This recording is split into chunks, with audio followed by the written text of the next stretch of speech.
The millionaire, Ethan Cole, a man known for his arrogance and impossible pride, leans back in his velvet chair. He twirls a glass of wine and says, half joking, half cruel, "Maria, you're always listening so carefully. How about this? Translate what I'm about to say, and your salary for the whole year is yours, tonight." The guests burst into laughter. They think it's just another game, another way Ethan shows his power. But when Maria looks up, her eyes don't show fear. They show something else. Something no one in that room expects. The music fades. The air grows still. Ethan smirks and begins speaking, not in English, but in ancient Latin. The guests clap. She'll never understand that. One whispers. But Maria listens and whispers back, word for word, in perfect Latin. The laughter dies instantly. Forks drop. Ethan's smile fades. How? How do you know that language? He stammers. Maria straightens. For the first time, she looks him directly in the eye. "I used to teach it," she says softly. "Before the war took everything." The room falls into silence. Even the chandelier seems to stop shimmering. Ethan's arrogance cracks. Something in his chest shifts, confusion, guilt, curiosity. He steps closer. "Teach? You mean you were?" But before he can finish, the door at the far end creaks open. A man in a dark suit walks in, holding an envelope with Maria's name written in gold ink. Ethan's brow tightens. Maria freezes, and the moment that follows will change both of their lives forever. The grand dining hall fell into a strange, heavy silence. The laughter, the clinking of glasses, even the faint sound of violins in the corner, all gone. Only one sound remained. The soft, deliberate footsteps of a man in a black suit, walking toward the center of the room. In his hand, an envelope, ivory white, sealed with golden wax. Maria's name was written on it in precise, looping letters. Not Maid Maria. Not Mississippi. Just Maria. Ethan Cole's eyes narrowed. He was used to being the one who received messages. Bankers, partners, politicians all bent over backward to deliver notes to him. But this was different. A message addressed to a maid, right here in his house. The man stopped a few feet away and bowed slightly. "Miss Maria," he said in a calm, steady tone. "This is for you. From the Foundation." Maria's hand trembled. The color drained from her face. Everyone watched her as she hesitated, her fingers hovering just above the wax seal. Ethan folded his arms, voice sharp. "What foundation? Who sent this?" The man in the suit didn't answer him. He just turned, gave Maria a respectful nod, and walked out, the echo of his footsteps fading down the marble corridor. Maria stared at the envelope as if it carried a piece of her soul. Her lips parted, whispering something so faint. Only Ethan caught it. "They found me." Ethan's mind raced. Found her? Who was they? And how did a maid who could speak ancient Latin and receive secret letters from foundations even exist under his roof without him knowing? The guests began whispering, restless again. One woman laughed nervously, trying to lighten the tension. "Well, Maria, are you going to open it or make us all faint first?" Maria's eyes flicked toward Ethan. He gave a small, unreadable nod. She tore open the seal. Inside was a single piece of parchment, folded twice. The handwriting was flawless, the kind that came from another century. Her eyes moved over the words, and suddenly her breath hitched. Her hand flew to her mouth. Then she fell to her knees. Ethan rushed forward. "Maria, what happened? What's in there?" But she didn't answer. Her eyes stared at the letter, filled with both disbelief and grief. Ethan gently took the parchment from her hand. At the top, written in black ink, "To the last translator of the Alexandria Codex, your return is required." Ethan blinked, confused. "The what?"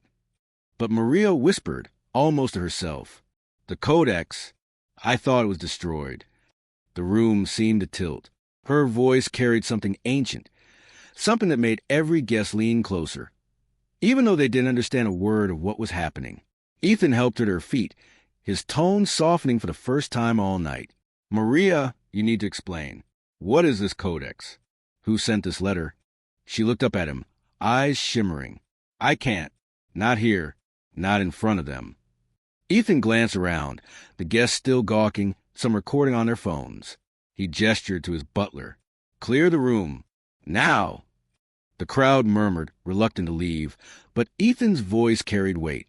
Within moments, the hall was empty, leaving only Ethan and Maria in the golden silence. Maria clutched the letter. Her voice trembled but held a quiet strength. "You asked how I know Latin. It's because I wasn't a maid, Mr. Cole. Not before the war." Ethan waited. "I was a linguist. One of the few chosen to work with the Alexandria Codex, an ancient manuscript found near the ruins of the Library of Alexandria. It's not just history. It's a key to something the world isn't supposed to unlock." Ethan frowned. "A key to what?" Her eyes met his. "Knowledge. Too dangerous for anyone to own." He exhaled, skeptical yet drawn in. "All right, let's say this is true. What does it have to do with you?" Maria looked away. "When the First War began, our research base was attacked.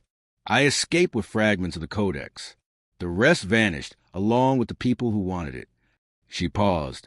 Her eyes darkened. "And now, after 10 years, they've found me again." A gust of wind rattled the tall windows.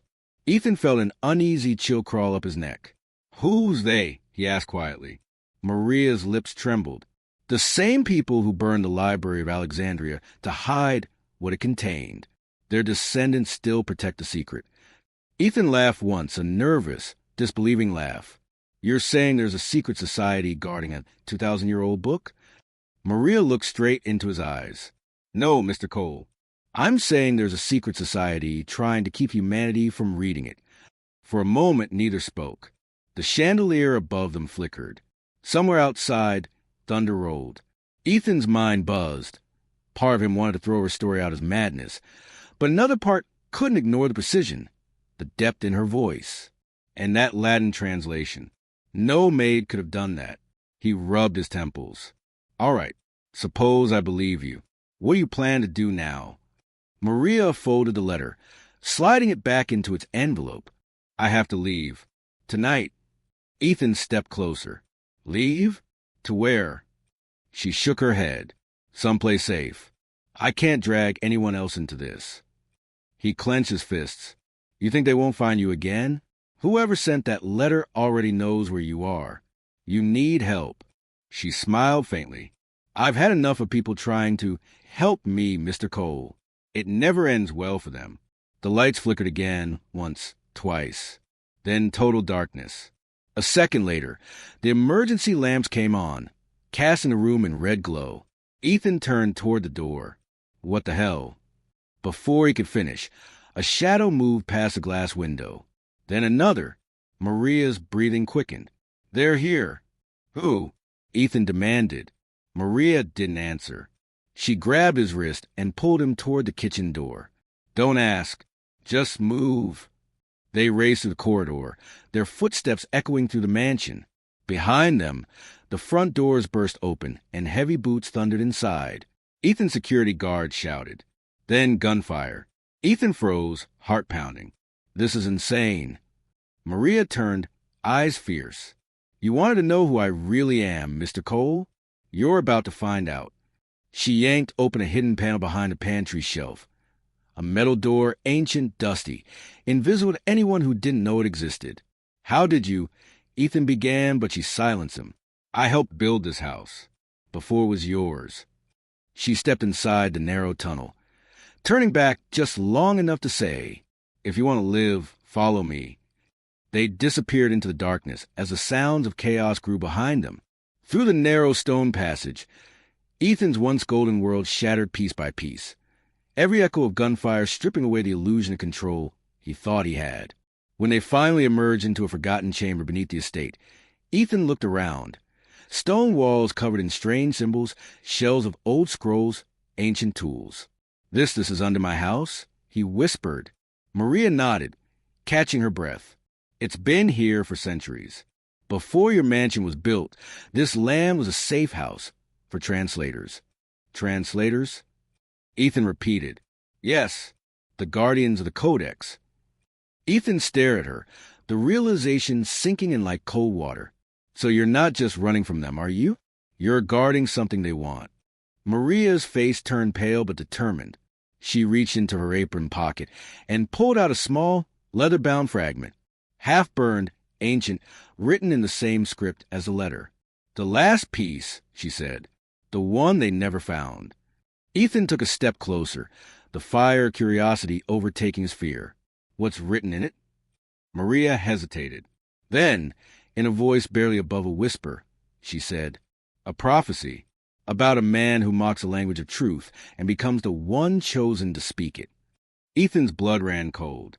He didn't say it, but in that moment, he knew the prophecy was about him. The echo of gunfire above still rattled through the stone walls. Dust drifted from the ceiling of the ancient tunnel as Maria pressed her back against the cold rock, clutching the codex fragment to her chest. Ethan stood beside her, breathing hard, his shirt stained with sweat and fear. "What the hell just happened to my house?" he hissed. Maria looked up, her eyes calm but haunted. "What happened is what was always meant to happen," she said softly. "You just never knew you were part of it." Before Ethan could speak again, a metallic clang echoed from the passage they had just come through. Footsteps, boots, voices. They found a tunnel. Maria whispered. Ethan's pulse quickened. "There's no other way out." Maria turned toward the far end of the chamber. There, half covered in debris, was an ancient wooden door with rusted iron hinges. "There," she said, "but it hasn't been opened in decades." Ethan didn't hesitate. He ran to it, braced his shoulder, and pushed. Nothing. It didn't even move. Maria joined him, pushing with every ounce of strength. The hinges screamed but refused to give. Then, from behind them, a voice. "Don't move." They froze. The sound of a safety click followed, sharp and final. Ethan slowly turned.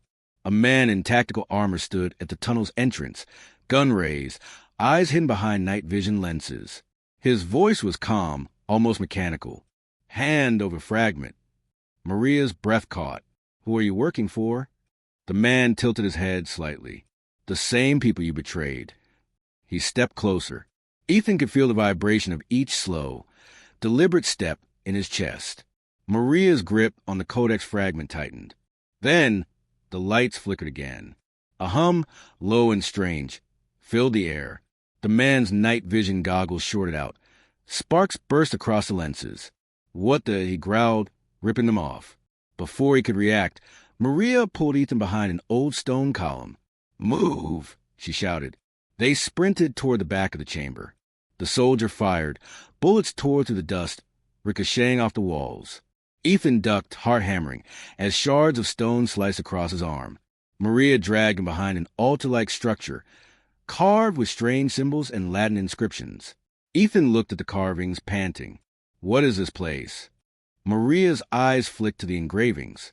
A sanctuary. The last one. She placed the codex fragment onto the altar.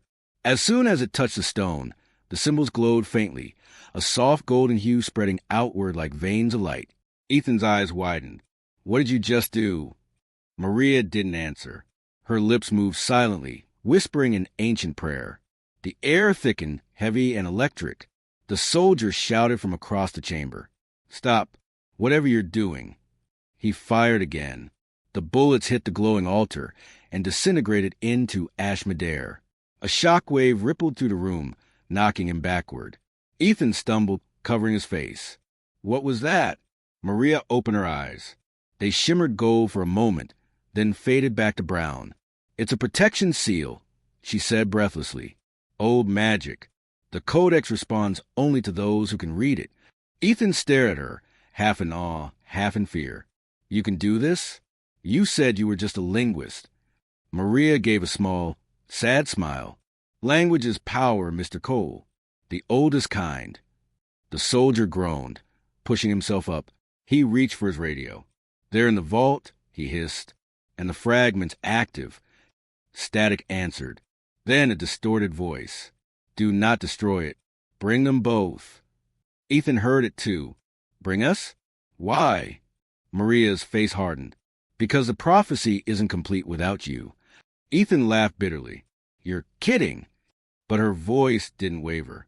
"The codex wrote of a man who mocked the language of truth, and then was chosen to reveal it. When you mocked me in front of your guests, you fulfilled the first line." He blinked, speechless. "Ethan," she said quietly, "the codex doesn't just predict language. It predicts people. The soldier steadied his weapon again, advancing carefully this time. Maria reached for the fragment, but Ethan stopped her. No, you can't keep running. If this thing wants me, maybe I should know why. Ethan, he stepped toward the altar. The light from the codex pulsed faster, brighter, as his hand brushed its surface. Symbols rearranged themselves, twisting into English letters, glowing words that neither of them expected. He who spoke in jest shall now speak in truth. Ethan's vision blurred. For a second he saw flashes. Temples, fire, scrolls burning, a woman screaming in Latin. Then darkness. When he came to, he was on his knees, breathing hard. The soldier was gone. Maria was beside him, eyes wide. "What did you see?" she whispered. Ethan's hands trembled. I think I saw the codex being written." She leaned closer. "What do you mean?" He looked up at her, his voice barely steady. "There were people, hundreds of years ago, and one of them looked exactly like you." Maria froze. Her face went pale. "That's impossible," she murmured. Ethan shook his head. "No." She was holding the same fragment. "She said something. I can't remember all of it, but she said, 'He will return when words lose their meaning.'" Maria took a shaky step back. "That's the second line of the prophecy." Ethan's breath caught. "So what does it mean?" Maria looked toward the tunnel where faint shouts echoed again, more soldiers coming. "It means," she whispered, "the codex chose you, and now they'll stop at nothing to take you alive." The floor trembled again, explosions above. Dust rained down. Maria grabbed his hand. "We need to move." "But where?" She pointed toward a narrow stairwell behind the altar, spiral, ancient, carved deep into the earth. "Down," she said. "Always down. The codex has one more place left to show us." Ethan hesitated for half a second, staring at the glowing fragment, then followed her. As they descended into darkness, the last thing he heard from above was a voice, echoing through the ruins, deep and metallic. "Seal the exits. The translator and the mocking man must not leave the vault alive." Maria's grip tightened on Ethan's hand. Her whisper cut through the echoing tunnels. "Ethan, whatever happens next, remember this. You were never supposed to be part of this story. But now..." She looked down at the glowing fragment, the light reflecting in her eyes. "You might be the only one who can finish it." The spiral stairs seemed endless. Every step Ethan and Maria took echoed through the stone shaft, a sound that felt like time itself was holding its breath. Above them, chaos raged, gunfire, explosions, shouts. Below, only silence. The kind of silence that knew too much. Finally, the stairway opened into a vast underground chamber. It was unlike anything Ethan had ever seen, an ancient cathedral carved beneath the earth. Pillars of marble rose into the dark. A pool of still water mirrored faint glimmers of golden light. At the center, on a raised platform, rested a circular stone table. The same symbols from the codex glowed faintly across its surface. Maria stepped forward slowly, her face soft with both awe and pain. This is where it began," she whispered. Ethan looked around. "Well, what began?" "The codex," she said. "This is where the first translation was spoken, and where it was sealed away again until now." Ethan placed a hand on the stone table. "Maria, you have to tell me everything. Who are you really?" She turned to him, eyes glimmering in the dim light. "I told you before, I was a linguist, but that's only part of it. Every generation has one translator, a person who can hear the language of truth. It's not taught. It's inherited." Ethan frowned. "Inherited? You mean?" She nodded. "From those who came before. From the original scribes of Alexandria. My family has protected the codex for centuries. Each of us carries part of its memory." Ethan's voice dropped. "And me?" Maria's gaze didn't waver. "You were chosen by the codex itself. It recognized your voice, your doubt, your arrogance, your hunger to understand. It speaks through contradiction, and you are the perfect contradiction." Ethan's chest tightened. "So I was never mocking you that night. It was calling me." She smiled faintly. "Exactly." Before he could reply, a low rumble shook the chamber. Water rippled. Dust fell from the ceiling. From the darkness at the far end of the hall, shadows emerged, soldiers, armored, carrying electric lanterns. Their leader stepped forward, the same man from before, now unmasked. His face was older than Ethan expected, worn by years of secrets. "Maria," he said in a calm, echoing voice, "it's time to stop running." She didn't move. "You shouldn't be here, Armand. The Codex isn't yours to command." Ethan glanced between them. "You know him." Maria's voice dropped. "He was one of us, before he betrayed the vow." Armand raised his gun. "There are no vows left, only control. Hand over the fragment, and maybe the world will never learn what it was meant to forget." Maria's voice hardened. "And let you twist it again? The Codex wasn't written to be owned. It was written to remind us of who we are." He aimed the gun at Ethan. "Then maybe I should start by erasing the one it chose." Maria stepped in front of him. "No." Armand's eyes softened for a moment. Something human flickered there. "Maria, you don't even realize what you're protecting." He reached into his coat and pulled out another fragment, identical to hers, except half-burned. Ethan's eyes widened. "There's another?" Armand nodded. "There were always two. The Codex was split to keep the prophecy from completing." He tossed it onto the stone table. As it touched Maria's fragment, the symbols across both began to glow, brighter, faster, intertwining like veins of light. Maria's breath caught. "No, it's awakening." Ethan stepped closer. "What's happening?" "The Codex," she said. "It's rewriting itself." The ground shook violently. The soldiers staggered as the golden light spread through the entire chamber, crawling up the pillars, flooding the air with warmth and sound. Whispers in dozens of forgotten languages swirling around them. Ethan clutched his ears. I can't understand it." Maria grabbed his shoulders, shouting over the roar. "You don't have to understand. You just have to listen." He looked into her eyes, and for the first time, he did. The whispers became clearer. Words formed. Phrases. Voices of countless generations speaking as one. Truth cannot be owned. Language is memory. Memory is soul. Maria's tears fell freely now. "It's finishing the prophecy." Armand stumbled backward, eyes wide. "No. You'll destroy everything." He raised his gun again, but before he could fire, Ethan slammed his hand onto the Codex. A wave of light burst from it, knocking everyone to the ground. When the light faded, silence returned. The soldiers were gone, vanished. Only Maria and Ethan remained. Ethan looked around, dazed. "What happened?" Maria smiled weakly. "You finished it." He frowned. "Finish what?" "The Codex's final translation." He looked down. The fragments had fused together, forming one complete text. But the words on its surface were no longer ancient. They were written in English. Ethan read aloud. "To speak truth, one must first forget power." He exhaled shakily. "That's it? After all this, a sentence?" Maria chuckled softly. That sentence cost civilizations everything they had to learn.